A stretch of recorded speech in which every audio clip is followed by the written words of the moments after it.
for our next talk, I want to say that Dr. Jeffrey Long is a lion in terms of the comparative studies between Hinduism and Jain studies, but he's a very gentle lion. So lion in stature and maybe lion in heart as well too. It's really a privilege to have Dr. Long here with us today. He's been a mentor of mine for a long time. I really appreciate his scholarship. Dr. Long is Carl W. Ziegler Professor of Religion, Philosophy, and Asian Studies at Elizabethton College, where he has taught since receiving his doctoral degree from the University of Chicago Divinity School in the year 2000. He's the author of several books, including the highly acclaimed Jainism, an introduction in Hinduism in America. That's another book. Sorry, it sounded like the same book. One book is Jainism, an introduction. The second book is Hinduism in America. Excuse me. He also edits the Lexington book series, Explorations in Indic Traditions, Ethical, Philosophical, and Theological. I have an upcoming book in that series as well. Everybody, please welcome the venerable Dr. Jeffrey Long. Thank you for the very kind, very sweet introduction, Coach, and I appreciate it. Whether I deserve it or not, I don't know, but I appreciate it. I really like how you've organized the papers because there really is a flow and a conversation. In fact, I was really enjoying Alba's presentation just now, and I noticed that we even used the same photograph of a statue of Yashovijaya in our presentation. You're going to see that picture again. So this, in some ways, picks up where Alba was left off. And there are connections with your presentation as well, Kojin, because of the interest in interfaith dialogue, which is really quite fundamental to a lot of my work. And with Eileen Goddard's paper earlier as well, because I'm talking about Yashovijaya's work in comparison or in conversation with that of a representative of the contemporary Vedanta tradition, Swami Vivekananda. So I'll start sharing my screen, if that's okay. There's my screen. All right. Let's see. Get my slideshow going. So hopefully you're all now seeing my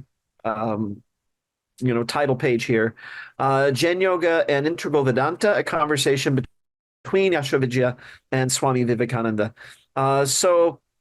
This is, I know our time is limited, so this is really a very broad overview of what I'm hoping is going to turn into a much more in-depth project of drawing together some of the themes from these two wonderful minds that I've had the privilege to study through the years through their work. Yashovijayaji from the Jain tradition, Swami Vivekananda from the Vedanta tradition. So what I'm hoping to lay out is how some elements of Jain Yoga, as articulated by Mahopadhyaya Yashovijaya, and the integral yoga of Swami Vivekananda, how some of these elements can be brought together. Some points of overlap as well as divergence between them will be explored. They're coming from two distinct traditions, but as Kojin was pointing out in his discussion, these are traditions which also share a lot in terms of a foundation of ideas, practices, terminology, and so on. So we're going to look at those overlaps and those differences, and maybe try to think of ways in which these forms of practice could inform one another. And I think that sort of comes organically out of the discussion.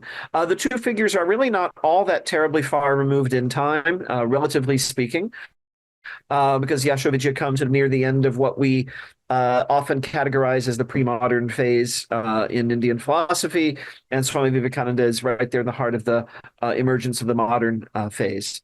So looking first at Mahopadhyaya Yashovijaya, he lived from 1624 to 1688, seems to be the current consensus. Member of the Shvetambara Tapagachas, a very prominent subdivision among the ascetics of the Shvetambara tradition. After becoming a Jain Muni, there are famous stories of him traveling to Benares, actually disguised as a Brahmin, to study Navya, which he mastered. He was a brilliant logician and an author of numerous Jain philosophical texts and commentaries, including the Jnanasara, which is the text I've studied most closely, which focuses on ethics and yogic practice. Then we're bringing Yashovijaya into conversation with Swami Vivekananda, who lived from 1863 to 1902, a founding member of the Ramakrishna order, known most widely as the Swami who brought the philosophy of Vedanta to the West, establishing the first Vedanta Society in New York in 1894. I've had the privilege of speaking there a number of times. It's not the same building, but it's the same institution. It's been in 3 different buildings since 1894. It's currently 1 block from the famous Dakota building where John Lennon lived. So yeah, that's where you can locate the Vedanta Society of New York.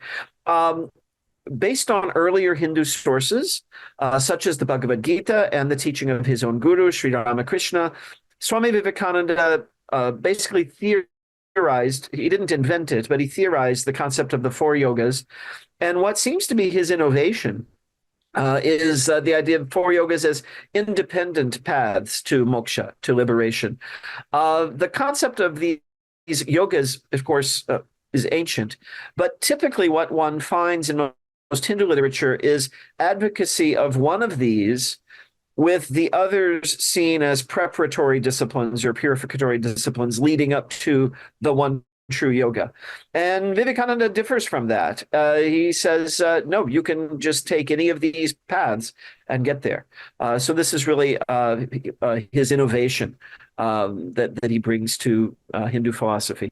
So turning back to the Jain tradition and to Mahaupadhyaya Yashovijaya, he defines yoga in the following way. This is my translation. He says, yoga refers to all practices that are desirable because they're associated with liberation, right? Because their association with liberation makes them desirable, makes them good, commendable practices. Then he divides the practices of yoga into 2 categories. These 2 categories actually bear the same names as 2 of Swami Vivekananda's 4 yogas, and there are interesting overlaps and connections, but they're not identical. The categories of yoga are made up of, they're constituted by 5 practices. So this is kind of a schematic of the Ganasara's depiction of yoga. So there is, the first category is karma yoga, that is for Yashovijaya, that is yoga that involves the body. So this involves 2 of the 5 main elements of yoga. Sthana, that is posture.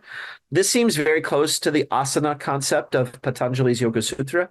And then there is urna, that is the chanting or recitation of prayers or mantras, and specifically the chanting of them aloud, right? You're using the mouth, right? You're using the body to do this. Then there is jnana yoga, which is rooted in knowledge. This is a more, one could say, inwardly focused set of practices. And they pick up where the karma yoga section leaves off. So we ended with urna, the chanting or recitation of prayers and mantras. But then there's, on the jnana yoga side, there's artha. There's understanding what these things mean, not simply chanting them mindlessly, but with an awareness of their meaning and a focus on their meaning. Then there is what he calls alambana. This is the visualization of one's deity. Now, the concept of deity, devata, ishtadevata, is interesting here. This, of course, connects with earlier presentations as well. I'm thinking of Eileen Goddard's presentation especially. Deity here is not talking about a god that is the creator of the world. That's absent from the Jain tradition. And it's really not talking about bhakti in the kind of reciprocal sense that we find in the Hindu tradition. The deities visualized here are the Tirthankaras, right? They're the jinnas. And so one visualizes and focuses upon an image, a mental image of one of these enlightened beings. And then there is analambana, which is concentration on the spiritual qualities of that deity. So not simply visualizing them in a physical sense, but concentrating on their own internal qualities, like their wisdom, their compassion, their equanimity, and so on. So you basically see a gradual progression. If we start with sthana or posture and end up with analambana, we're sort of moving more and more inward. We're using that metaphor of outward and inward. I'm not sure what else to use, but very much focused on the body in terms of sthana, and then something that is not only an inward form of concentration, but concentration on what are themselves internal qualities, the qualities of wisdom and compassion. So this is a sort of progression that one sees in these 5 forms of yoga that Yashovijaya describes. So who's eligible to practice yoga, right? This question always looms in Indic traditions, right? Adhikara, right? Who can practice? This is not something that necessarily comes up in the sort of modern democratic West. It's like, well, anybody can practice, right? But no, these practices are seen as something for which one requires some eligibility. According to Yashovijaya, his eligibility criteria are actually quite broad. He says, if we look at anyone who is detached, right? Anyone who has the characteristic of vairagya, then one will find these types of yoga being manifested. You'll find the people who are practicing detachment are doing these 5 things. In those whom in yoga is not manifested, this is also significant. Yashovijaya says it exists in a seed, a bija, a potential state. So what this essentially means is that we can pretty much divide the world into yogis and potential yogis, right? There are people who are yogis and there are people who are not yet yogis. Does this mean then that everyone can potentially attain liberation, right? If yoga is something that is associated with liberation, then if we all have the potential to practice it, does this mean we all have the potential to attain liberation? Now, this is an interesting question in the Jain tradition because there is the category of abhavya, beings who might not attain liberation. And so Yashovijaya spends some time reflecting on this. According to Jain teaching, there are some beings called abhavya who may never attain liberation. They don't have bhavya. They don't have the capacity to practice yoga and take the requisite steps to attain liberation. Yashovijaya suggests that all beings have the potential to attain liberation, but not all will necessarily actualize or realize this potential. Right? So he's basically saying it's up to the beings, right? It's up to us. Do we actualize that potential or do we not? In another text, the Adhyatmata Pariksha, he states that we should, in general, assume that beings are going to attain liberation, especially if they inquire as to their possibility of doing so. There's this wonderful anecdote that P.S. Jaini told about someone who was listening to a discourse by Yashovijaya, and he was talking about the abhavya concept, and this person, asked, "How do I know if I'm going to make it or not? Right? How do I know if I'm going to achieve liberation? Maybe I'm one of these abhavya people." And Yashovijaya very kindly says, if you are concerned enough about that to ask that question, then you're not abhavya. You're going to get liberation. And so to be abhavya, you have to really be completely disinterested in and averse to any kind of spiritual practice.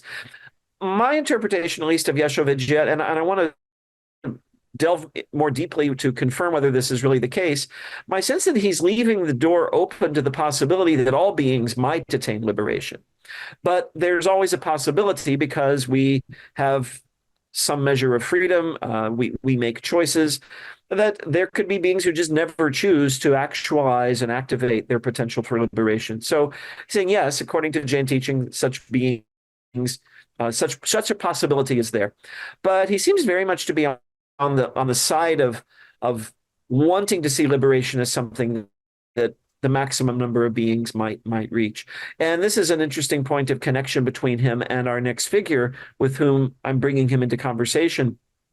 According to Swami Vivekananda, says the ultimate goal of all mankind. He uses very male language here. It's the 1890s, so I think we can give him a pass. I think if he was speaking today, he would talk about human beings.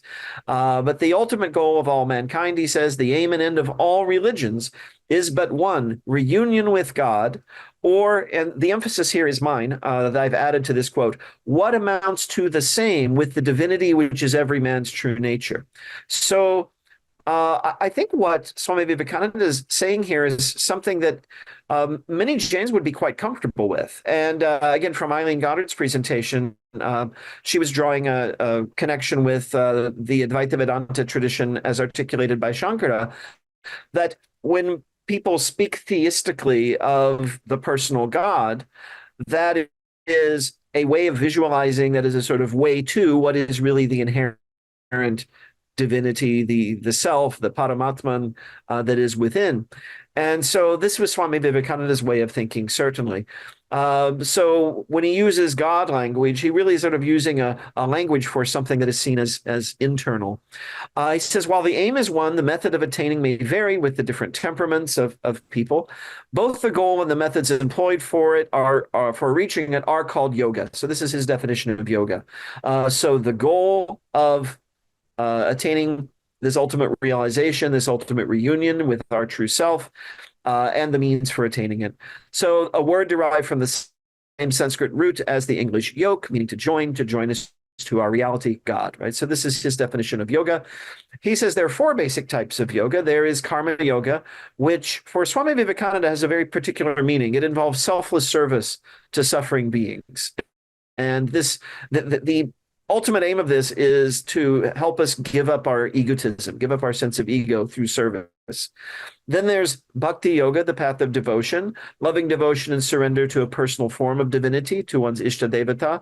This is akin to one's deity in the jnana yoga practice, which is outlined by Yashovijaya. Then there is jnana yoga, which according to Swami Vivekananda is very much in the Advaita mold, involves differentiating the unreal from the real, the path of neti neti, I am not this, I am not that, where one realizes one is not the body, the mind, or the ego. And then finally, Raja Yoga, which really is what I was originally planning for my presentation, but I realized there's just not time, is a sort of a deep dive into how the Jnanasara and the Raja Yoga involve many elements which correlate with one another. But Raja Yoga involves calming the waves of the mind, much as taught in the Yoga Sutra of Patanjali. Who can practice yoga? According to Swami Vivekananda, we are in fact all doing so. We are all on the path, whether we know it or not. He says the yogas can be discerned to be at the basis of all the world's major religions. I have a paper on this called Religions as Yogas, which sort of explicates what he means by this. All the yogas function to diminish the ego, thus allowing one's true divine nature to emerge. And Swami Vivekananda variously refers to this as self-realization or God realization or just realization. Who can attain liberation? Everyone. All beings will eventually attain realization and therefore liberation. As a result of the fact that everyone's on the path, he says one's attitude toward various religions, schools of thought, and spiritual paths should be one of openness and acceptance. And when Alba was talking about the translation of one term as tolerance, I saw a connection there because Swami Vivekananda does not like the term tolerance. He actually says it is a form of violence because when we tolerate, we're not actually very happy about what our neighbor is doing. Or believing, but we're letting it happen, meaning we're not killing them, I suppose. I mean, this is what Swami Vivekananda basically says. I'm fond of putting it this way to my students. I said, if you went back to your dorm today and your roommate said, I tolerate you, would that make you feel good? And probably not, right? A contemporary scholar in the Ramakrishna tradition of Swami Vivekananda's teaching calls this stance of his toward the various religions his Vedantic cosmopolitanism. And you have the idea that many paths should flourish and, let them be, let them coexist. So how do we bring these two figures into conversation? They have some clear differences, but also some clear affinities. Both Yashovijaya and Swami Vivekananda see divinity as something dwelling within us, which can be externalized for the purpose of yogic practice as one's chosen deity. So the real divinity is the jiva, according to Jain teaching. It's the Atman, according to Swami Vivekananda's form of Vedanta. But in both cases, you can visualize that highest reality. In the case of Yashovijaya and the Jain tradition, this would be as a Tirthankara, as a Jinna. For Swami Vivekananda, it would be whatever great teacher or figure or deity inspires you. Both see liberation as stemming from the full realization and manifestation of our inner divinity. That is essentially what liberation is. While they structure the yogic path differently, there are correspondences that can be discerned between the elements of their respective systems. A distinction between the physical or external practice, posture, recitation, and so on, and internal practice, visualization, contemplation of the meaning of recitations, and so on. When you delve into the four yogas, you'll find that similar sets of practices explicated as what you see in the Anusara. Swami Vivekananda affirms universal liberation, Sarvamuktivada, while Yashovijayaji, in keeping with the Jain tradition, affirms the possibility that some beings may not experience liberation, but he doesn't dwell at length upon this, and he affirms the universal possibility of liberation. I think this is a significant choice on his part, right? He does not, in his writings, we don't find the Jain equivalent of a hellfire and damnation sermon that, get your life together or you're not going to get liberation ever. No, he's not saying that. He's saying, well, liberation, let's assume we're going to get liberation. If we're interested in liberation, that seed is there. And just don't worry about the other people, particularly. Both affirm the importance of openness and dialogue across worldviews. This is one of the virtues which, in fact, is listed in the Ganasara, Sarvanayashraya, having a foundation in all perspectives. This is something that Yashovijaya emphasizes, that one should look at all forms of knowledge with a stance of equanimity.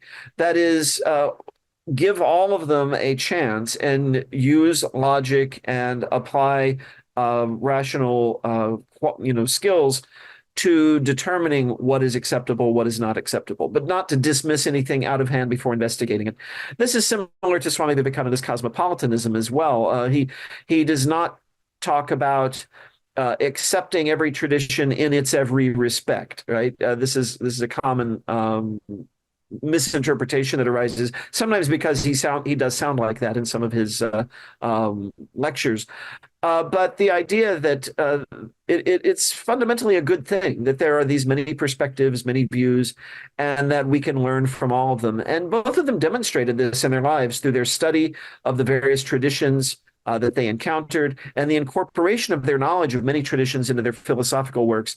You can see this with Yashovijaya. Of course, he did his deep dive into Navyanyaya, wrote texts on Navyanyaya, and employed the Navyanyaya methods in his explication of Jain thought.